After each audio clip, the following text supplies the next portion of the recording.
Going live. I think we are live. Awesome. So, hi, Stephanie. Hi. Hi, how are you? How's it going?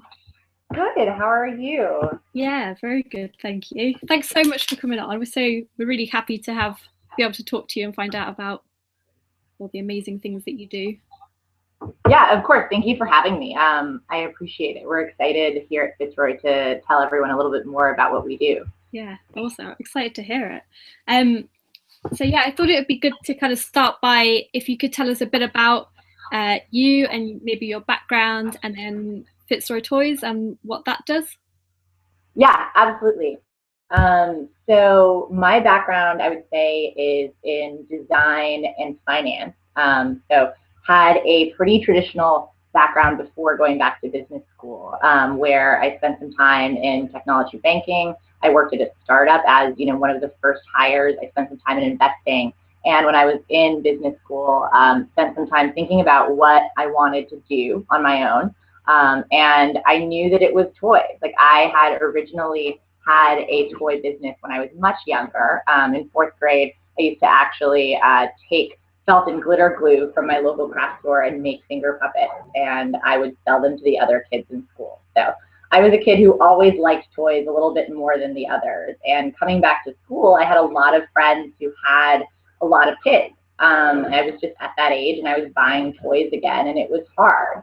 So my first project and my first sort of experience in the industry was I designed a website that essentially would give people recommendations. So if you were shopping for a friend, like or if I was shopping for you, for Laura Jr., I would go to the website, I'd put in your information, and based on that, you would put in your interests, and I would be able to shop recommended toys.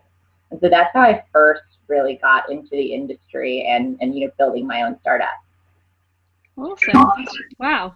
That's quite a yeah, that's quite a story. So, um, what made you where was the kind of gap in the market for Fitzroy Toys? How did you realize that toy kind of retailers, there was this kind of middleman in between the independent people who were buying and making the toys, and then the retailers that were selling them?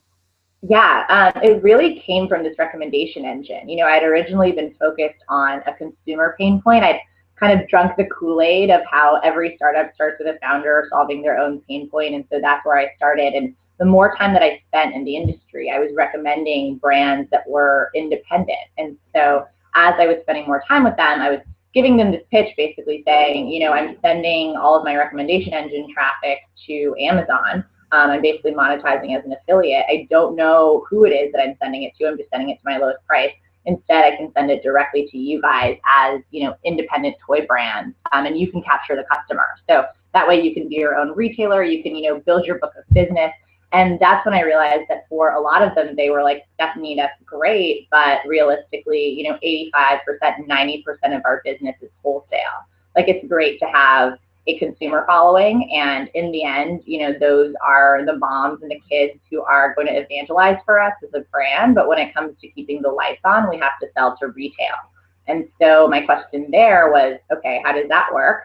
And the answer was very much based with pen and paper, fax and phone, and these middlemen who still take a very high percentage of essentially it's a commission based on the sale, and they don't actually handle a lot of the sale beyond passing it through. So they don't help with distribution, they don't help with logistics, they don't help with warehousing, but they charge, sometimes close to 20% as a commission. Okay, awesome. So, in terms of validating your audience, what kind of advice would you give to other people who are kind of starting a similar thing, who kind of can see a little bit of a gap in the market and can see a little bit of a problem? How do you go about making sure that there's a real need for it before you actually like dive right in and go for it? Sure.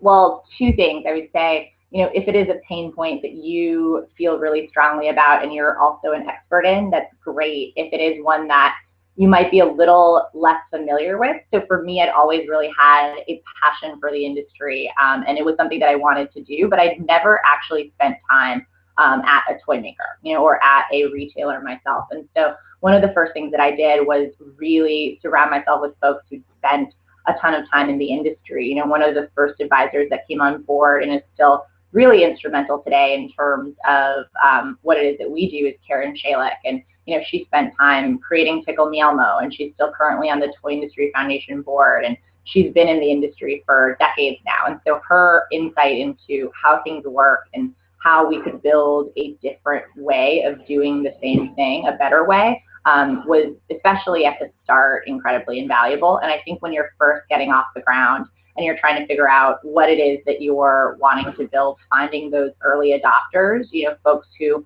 are really open to taking a chance, especially with B2B, you know, as opposed to kind of like a consumer play. Like, these guys trust us with their business.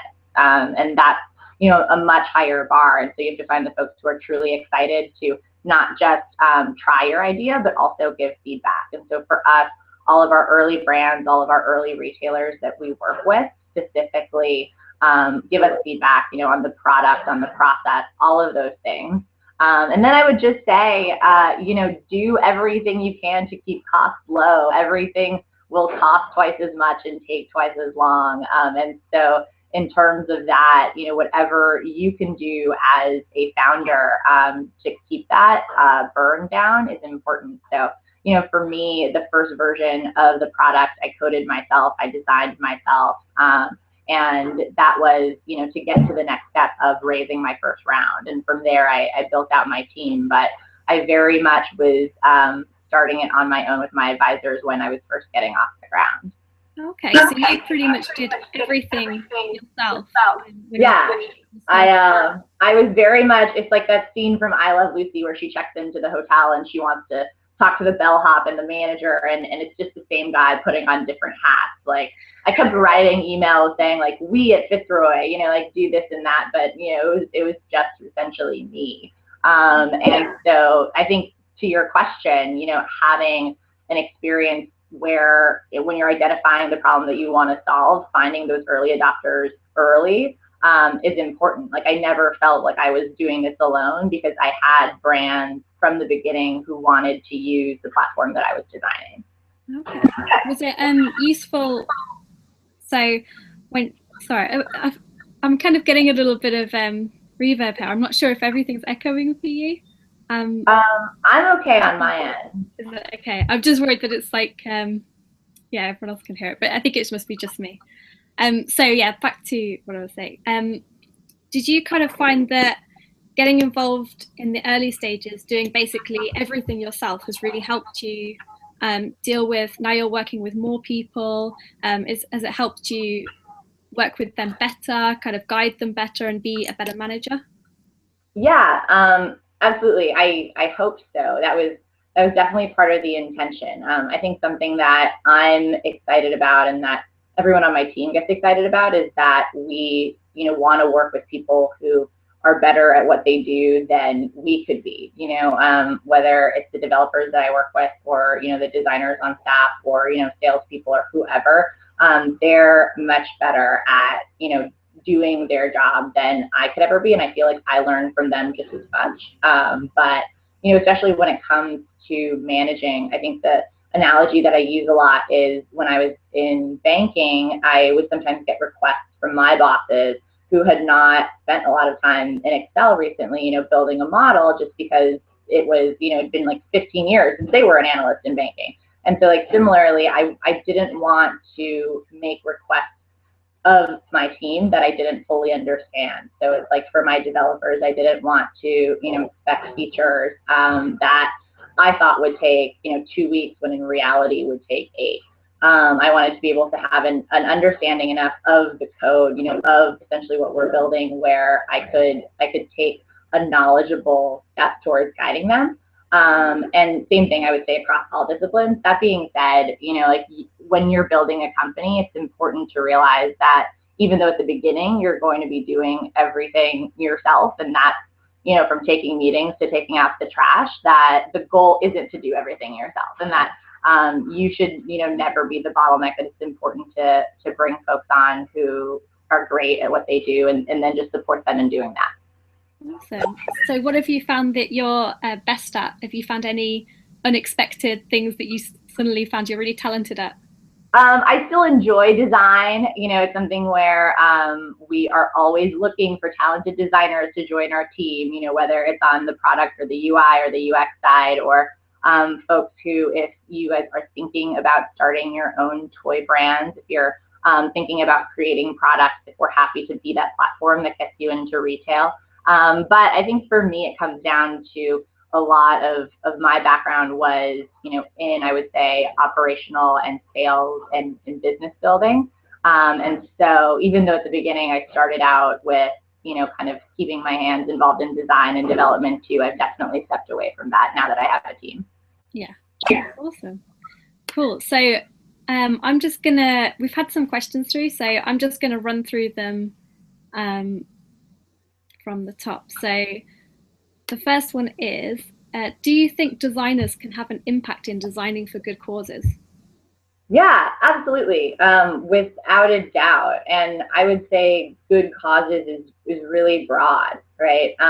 You know, it's everything from, I would say, true social entrepreneurship or, you know, nonprofit or public service to, I think a great cause is designing, you know, toys for different needs. There's a growing and exciting market within the toy industry, you know, whether it's for kids who suffer from celiac disease, or, you know, kids who are diabetic and have to learn how to deal with diabetes early in life. You know, there are now toys on the market that can help them with that. Or even when you look at a lot of toys that are in the market that help with, you know, preconceptions, right? There are a lot of great, I would say, dolls out there now that even though I had Barbies and I loved Barbie, don't look like Barbie, because scientifically, you know, very few, if any, women look like Barbie. And so there are a lot of dolls that are out there now that, and I think it's a great cause that essentially helps with self-image for boys and girls when they're younger. So absolutely. Awesome. Cool. So the next one is, how did you get Fitzroy Toys off the ground, and did you come up against any unforeseen roadblocks? Yes. There will always be unforeseen roadblocks. I'm sure that even now, as we kind of take our next steps as a company, there will be unforeseen roadblocks. Like if we do this again in a year, I will have a whole new set of things that have come up. I think for us, you know, especially getting off the ground, like recruiting the initial team was really important. And I think something that we also realized early that was a little different than, you know, my initial hypothesis when I was starting the company is that, and when you look at the retail side of the industry, a lot of toy stores have really struggled. They've really, if you're a toy-only toy store, you've gone out of business. And so for us, it's interesting to see that that hole in the market, it hasn't been filled by Amazon and Target and Walmart and Toys R Us. Instead, you just see a different type of independent boutique take over that space. And so for us, we fell into really an entire variety of stores, you know, whether it is kind of the true mom and baby store that still might stock 50 to 75% toys, to a home and decor store, to museum stores, to lifestyle stores, to we even work with a nursery on, you know, buying mommy and me gardening kits. And so I think for us, it's been a pleasant surprise in terms of how fragmented the retail side is, because we feel like that's really where we can add a lot of value. But that being said, it's also been a new challenge. You know, it's not just about Googling and Yelping kind of toy stores, but it's about figuring out who in any given city would even be open to stocking toys, now that we know we have such a broad base we can go to. Have you had any really good success stories from the smaller independent ones? Yeah, you know, there are a couple of folks that we work with here in LA who have been with us for quite a while now, and for them, you know, now that we have hundreds of SKUs on our platform, it's a significant, I would say, time savings for them on the retail side to be able to be shopping with us, because they're able to concentrate their buying on one platform. And when it comes to the independent side, you know, there's some folks that we support that that have been there since the beginning, where we, based on kind of the volume that we do for them, it's exciting to see that they've been able to go from developing a product, I would say, as a hobby, or, you know, starting to sell off Etsy, to really being able to professionalize and take the next steps into, you know, building out their own business and hiring their own employees and seeing their companies grow. And let me plug in my laptop really quickly. Sorry. Okay, no problem.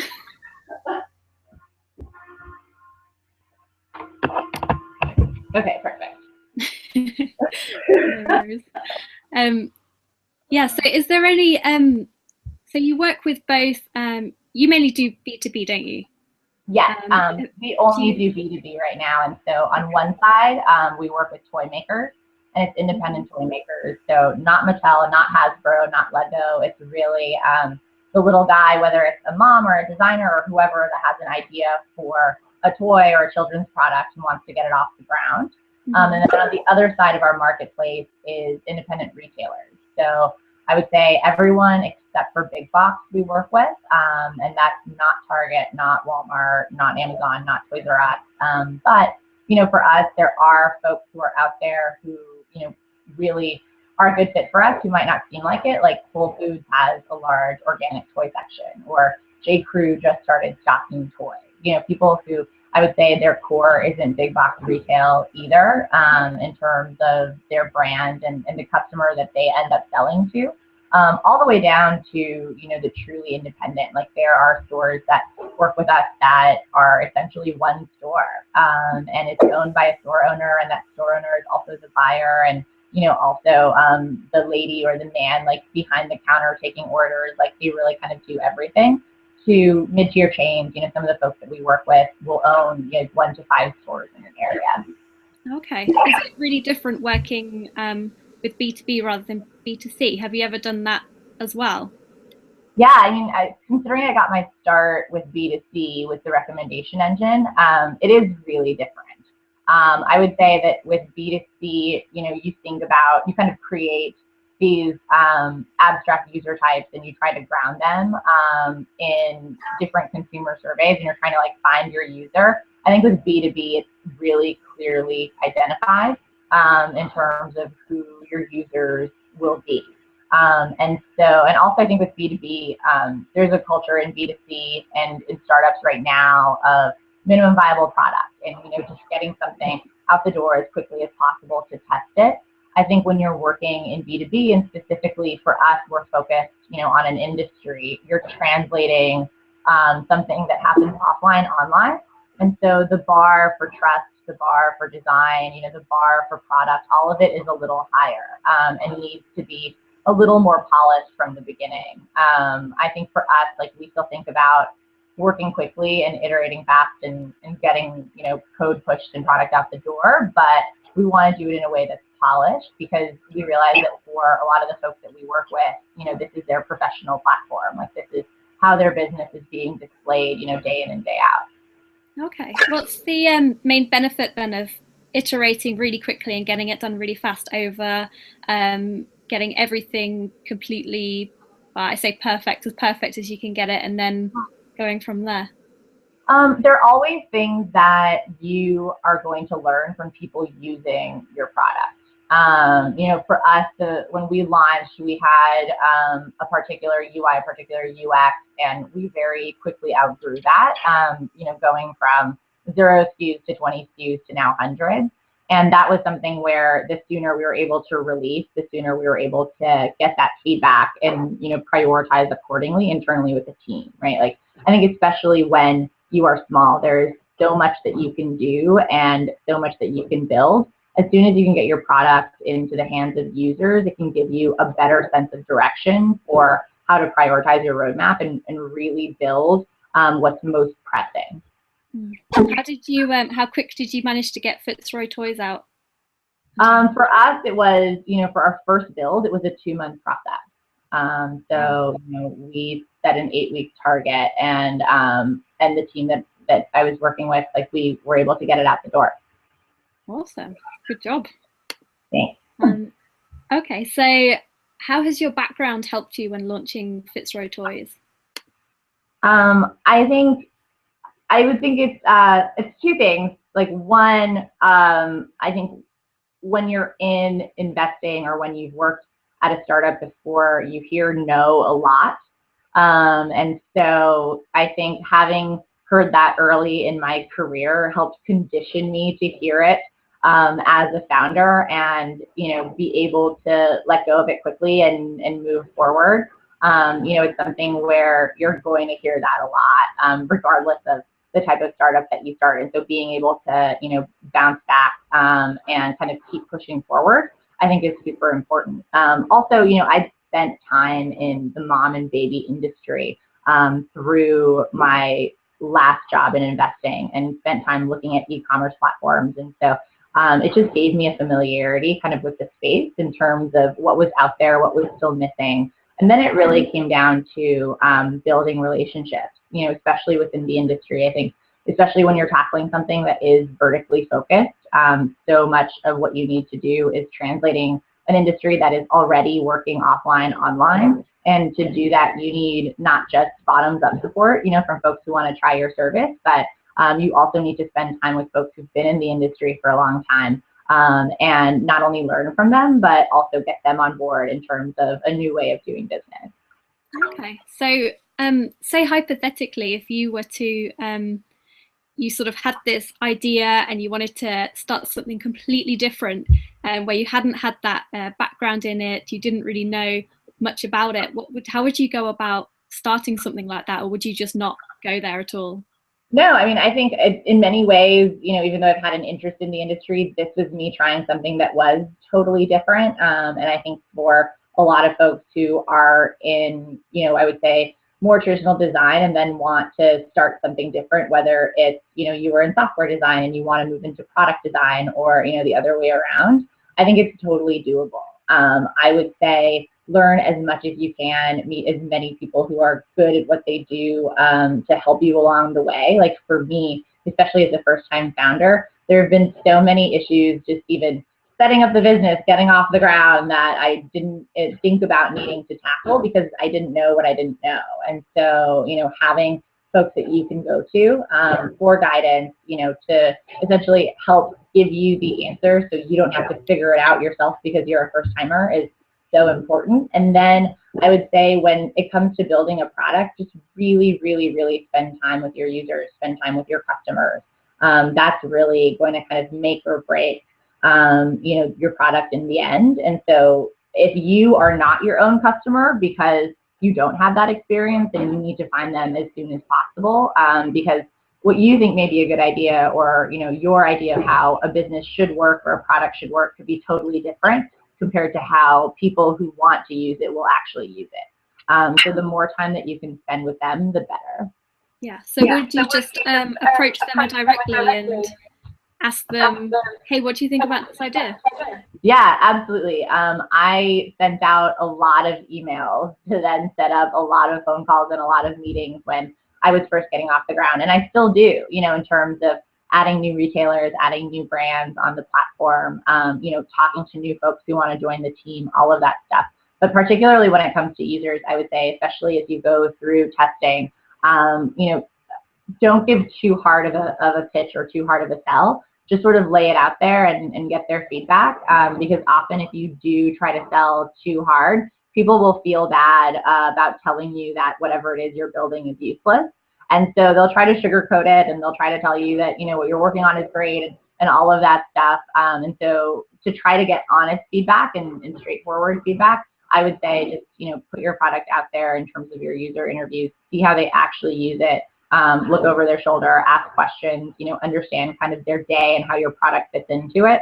But don't necessarily try to give them the hard sell on why they should use it. Like, you should be building something that people want to use, not that you have to kind of pull teeth to convince them to use every step of the way. Yeah, that makes sense. Cool, good advice. So what is the most important lesson you have learned along the way? Oh boy, I've learned so many. I feel like I'm constantly learning every day. I would say when it comes to building a business, the most important lesson I've learned along the way. Oh, this is gonna sound corny. Probably that you need to surround yourself with folks who believe in what you're building and what you're doing and believe in you. every startup is going to have a lot of really high highs and inevitably a lot of really low lows, and those lows will be so much lower than you imagine, and those highs will be so much greater than you could possibly imagine too. But to go back and forth between those two extremes, it's important to have, a solid base of folks, whether it is your team or your advisors, or even outside of that, friends and family, people that can support you in what you're doing, whether it is even, a co-founder or a best friend, or maybe both in the same role, regardless, folks that can help you through that. Because when things feel really low, the answer is things are really not as bad as you think they are. And when things are really great, things are probably not as good as you think they are either. Like the answer is you're actually probably somewhere in the middle. And so to have people that can really ground you in that, and remind you of that, and keep pushing you is important. And when I think back on, starting FitStory last year and getting the business to where it is today and where we want to go, there are so many people, both investors and team members and friends along the way who've contributed and really supported to get us here. Awesome. No, that didn't sound corny at all. Cool. So, what's your opinion on the divide between toys for boys and toys for girls, and should there even be a divide? Oh man, I think that's something that every brand and every retailer, they make their own decision based on that. Us at FitStory, we actually take a pretty strong stand against boy toys and girl toys. So even when you're a retailer on our platform and you're buying or discovering, there are no filters that direct you to boy toys and girl toys. It's just not even something on our platform, and that was a very purposeful design decision that we made. Because for us, we do really internally believe culture-wise that any toy could be a girl toy, any toy could be a boy toy. What we do on our platform is we support other women CEOs. So there's a group in the toy industry called Women in Toys, and it's like ladies who've either started a business or work at a toy business or a toy retailer or a distributor. And for us, that is a filter that we have, where you can easily find businesses that support, I would say, women in the workplace. And female entrepreneurs, that's important for us. But for us, a lot of the toys that we sell are really cool STEM toys, which I think, years ago, maybe when we were growing up, would have been considered to be traditionally boy toys and are very much, boy and girl toys. And same thing in the other direction. I think that we sell a lot of dolls that years ago would have been just for girls, and I'm really thankful now are for girls and boys. And so for us, it's important to not really perpetuate that stigma that there's sort of gender specific toys. And so we don't do that. Cool. So how important do you think is ethics in your business? So important. So important. I mean, both in terms of what we're building and then, even when it comes to how we build it. So for us in the toy industry, knockoffs is a really big deal. And so we have privacy built into our product where, if you are a toy maker, you can upload your products, upload your policies, and be able to do that in a way where you don't need to worry about competitors that are going to steal your idea. Only retailers can see your product. Like, we're layering in additional privacy, so only specific retailers can see it if you want to kind of have an additional level of permissioning. And for us, because we're a marketplace, a lot of what we do is sort of build the trust in between two sides. And so that means, like, we are taking retailer ID numbers, we are, helping with credit check information. We're doing a lot of these small steps that I would say are required for wholesale that right now are done with pen and paper, and really are ethical questions, right? Like, when you're selling a product, you want to know who you're selling it to and who you're working with. And also for us, even kind of before you start selling, we want to make sure that if you're the toy maker, that you hit certain basic certifications that are required for, health and safety, and that you have gone through testing and all of those things. because even though we don't take inventory, we very much are a pass-through just to connect folks. We understand that we're still part of that supply chain, and so we do everything we can to offer transparency there. So the next question is from Damien. So he says, I am generally interested in creating characters as toys, sort of like KAW's work, but I'm not sure who that is. But my own design, Cause work. What's the process like, and how do you get started?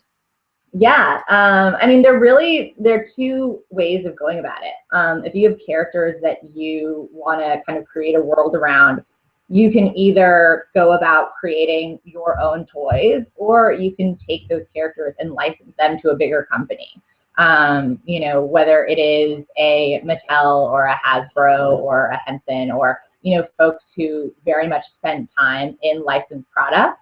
And that's something that I'm happy to help anyone with offline. We don't deal with a lot of licensed products at a large scale. So it's like we help the folks who have characters that they want to create, and then also want to get themselves off the ground in terms of manufacturing and creating their own product. So you can kind of take both paths. If you just want to kind of create the characters and then sell those characters off and have someone else, you know, make the toys or make the TV show or package them, that's one route. Or, you know, if you do want to do it yourself, kind of once you figure out your initial world, your initial characters, I mean, the next step is really choosing medium, right? Like, what do you want to do? A plush toy? Do you want to do a wooden toy? Do you want to work in plastic? Like, do you want to, you know, do something with 3D printing? And from there, we have folks that I'm happy to kind of introduce you to who can help make introductions on, I would say, the manufacturing side.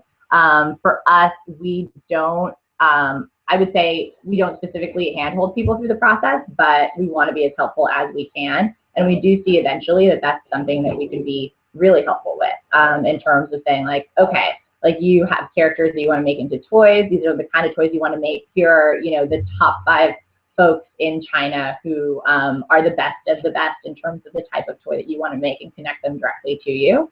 In terms of that, you know, the next step, and this was really why Fit for Toys kind of came to be, regardless of kind of whatever product you end up making. Right now, a lot of people get off the ground, whether, you know, financially it's with a Kickstarter or Indiegogo campaign. Once they have their product made, they still sell door to door to retailers. You know, like, they'll go to the retailers in their area and pitch their product, and that's how they'll start. And so for us, we're here so that way you can actually do that at scale. Wow, that sounds like quite a process. So if you've got any resources or anything, feel free to send them through, and I can put sort of links in our next email, in case anyone's interested in doing that. Cool. So the next question is from Ben. How much did you think about creating a company culture when making your early hires? How picky can you be early on when building a team? Good question. I would say that it is important to be really picky, because especially when you are a very small team, every hire that you make is going to affect culture. Like, whether you're thinking about culture deliberately or not, especially when you're small, culture just happens, because culture is just made up of the people in the company, right? And so when it's just one person, you know, culture was me, culture was my personality, culture was everything that, you know, I liked to do and not do in terms of team building, the experiences that I had in, you know, other workplaces that I wanted to bring to my own. And then when I added Karen and a couple other advisors, culture became, you know, me and I would say like my 5 advisors on like a day-to-day basis, where we would, you know, check in on Google Hangouts and kind of keep pushing the business forward. And then when you get to your first initial hires, each person that's actually joining the team is going to affect culture positively or negatively. Like, everything that they do in the workplace is going to become part of culture.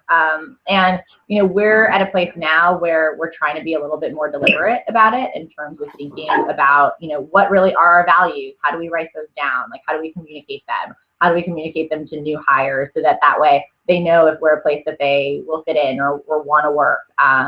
But early on, especially when you're thinking about company culture, it really comes down to each person is company culture. And not every person is going to fit, and that's okay, because it really does kind of come down to fit in that sense. And so in terms of the second part of the question, how picky can you be? It's tough. Hiring is hard. It's a very competitive market.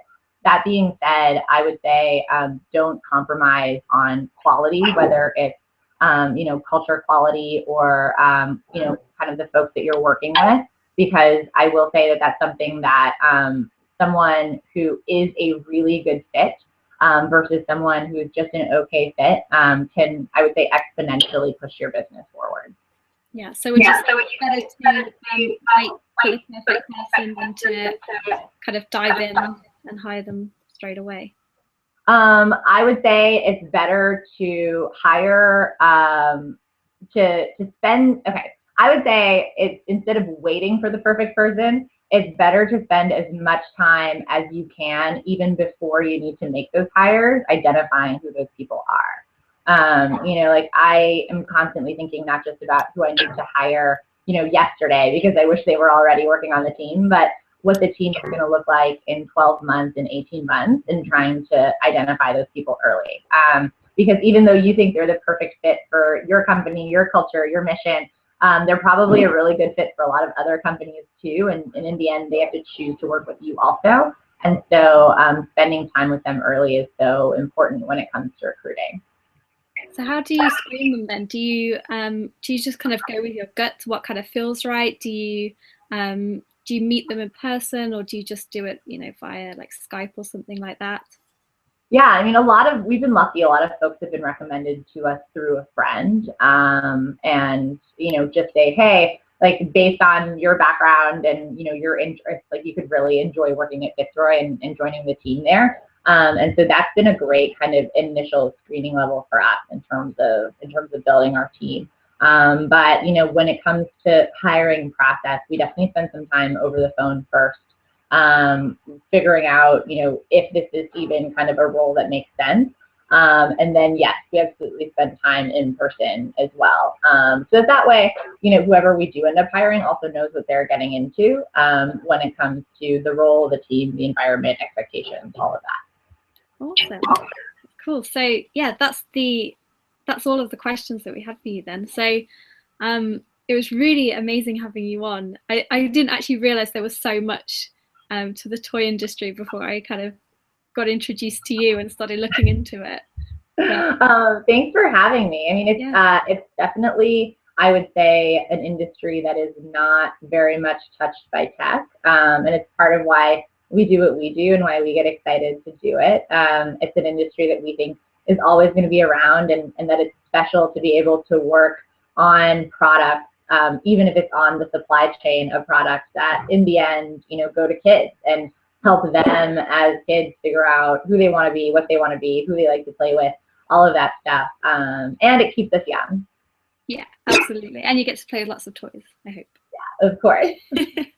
Awesome. Well, yeah, thank you so much for coming on. It's been an absolute pleasure talking to you. And yeah, we'll send out, if you send me some links for the resources, we'll send it out, and a link to your website, Fitzroy Toys. Okay, sounds good. Thanks so much for having me. I really appreciate it. You're very welcome. All right, enjoy the rest of your day. You too. Bye. Cheers. Bye.